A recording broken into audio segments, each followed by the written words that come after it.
Good morning. It's great to welcome you to the first real day of the conference. Yesterday was just an evening. We start a little bit late, but I think we can postpone the lunch break a little bit, and then we should be fine without having to reorganize the scheduled session. Our moderator of the first session this morning is Emmanuelle Chiappone-Piriou. She is pursuing her PhD at the department with me here in Vienna, but she is also an independent author and curator. She's working at the crossroad of architecture and contemporary art. She's an external lecturer at the École Nationale Supérieure d'Architecture de Paris-Malaquais and here at TU Vienna. She's a member of the CIVA and the Cité de l'Architecture Scientific Councils. Okay. She holds a master's degree in architecture from ENSA, Paris La Villette, and in architecture history from Paris Panthéon-Sorbonne. Her own research focuses around the question of digitization and resolution and scales and quantification. And I'm pretty sure the way you are going to frame the first panel will indicate some directions of how you're going about this. Thank you.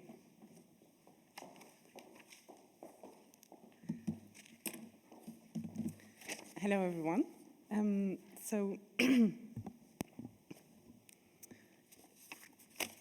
you very much, Vera. And it's my turn to welcome you to the second session of the Sophistication Conference and to what promises to be a very rich second day of discussions. Before I introduce our speakers and our first speaker, I would like to say a few words about the theme of the session and specifically about the title, All and Then Some. All and Then Some evokes a fullness, it evokes abundance, extreme abundance, overabundance even. But one may ask, how could there be more than all? One could argue, isn't all precisely what it is? All. That is to say the totality, the full extent, the entirety of everything. If nothing evades it, if it already embraces it all, how can it ever be topped? The idea that some can be added to all implies a boundless expansion or a form of limitlessness. It points towards a continuum that encompasses everything in an undifferentiated manner. In Carl Schmitt's view, whose analysis of the modern spatial revolution I think our first speaker may say a word about, and following Hegel, this limitlessness can be understood as the proper of the sea, the liquid realm that flows infinitely, knowing no border. Within the limits of our finite world, under the motor forces of capitalism, our existences progressively have become liquefied indeed, or vaporized, dissolved by the flows of currency and dispersed by the instantaneous streams of data. Or so we had thought. The grand and generous idea of the universal having been put through the mill of globalization, it appears to have been reduced to successive invasions of a global space, and to have mutated in its diminished and perverted double, the uniform. But while all vivid colors seem to have undergone a process of desaturation, the radical change in scale in the confrontation of cultures really led to the multiplication of postulated identities and exclusive formulations.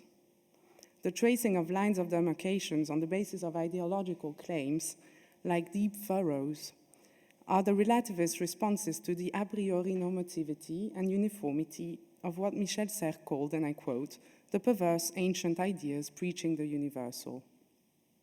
And the late French philosopher continued, we had fought with die from totalization. Here it is that we can perish from splitting up. Everything happens as though violence was equitably dividing up its ravages, end of quote. We should be reminded, however, that although it has evolved on different plans or domains in the course of history, from the juridical to the religious to the political, the universal comes from another source, that is, from a source internal to the logos. The universal, therefore, is to be understood first on the operative plan of knowledge.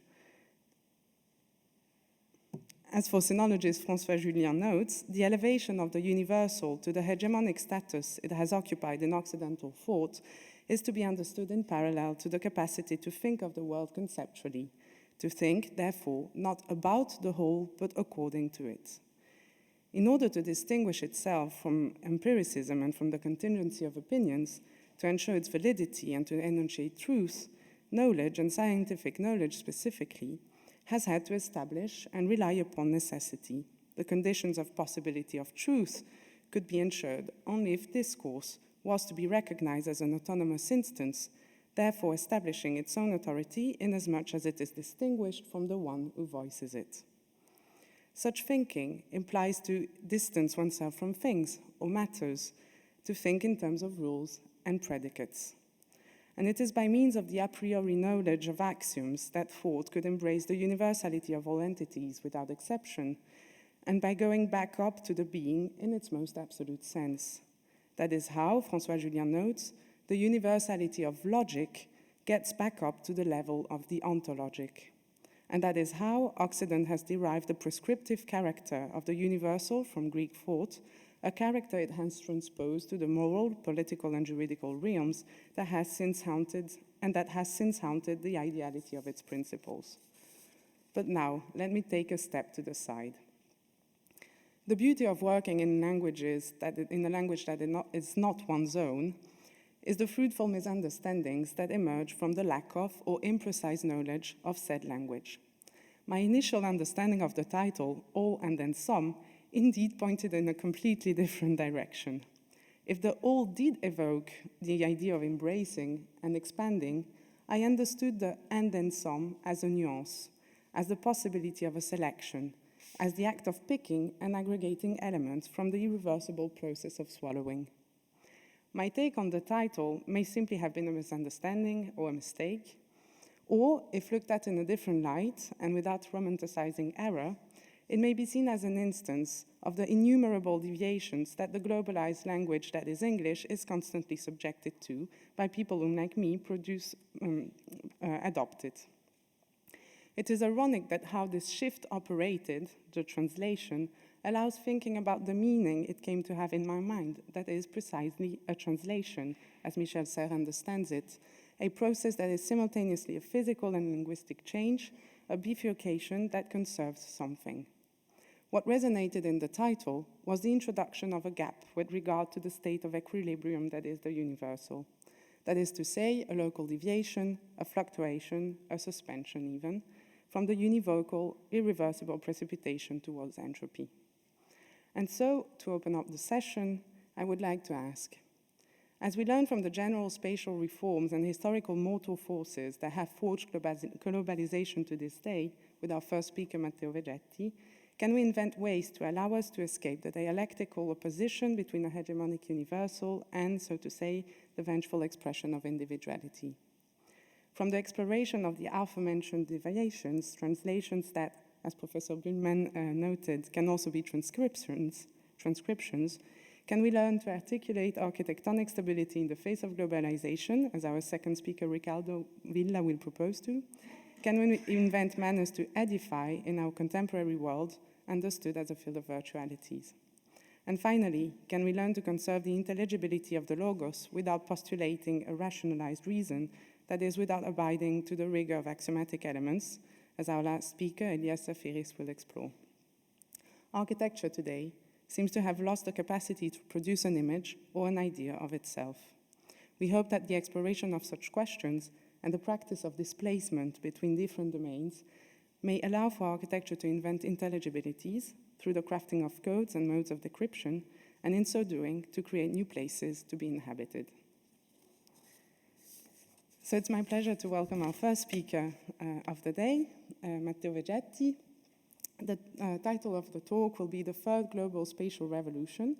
And Matteo Vegetti, who is a philosopher, is the professor of philosophy of space at Lugano in Switzerland and the lecturer in theory and practice of spaces, forms of housing, the culture of the city at the Accademia di Architettura di Mendrisio. His last book, which I think will be also the basis for the talk today, is L'Invenzione del Globo. Thank you very much.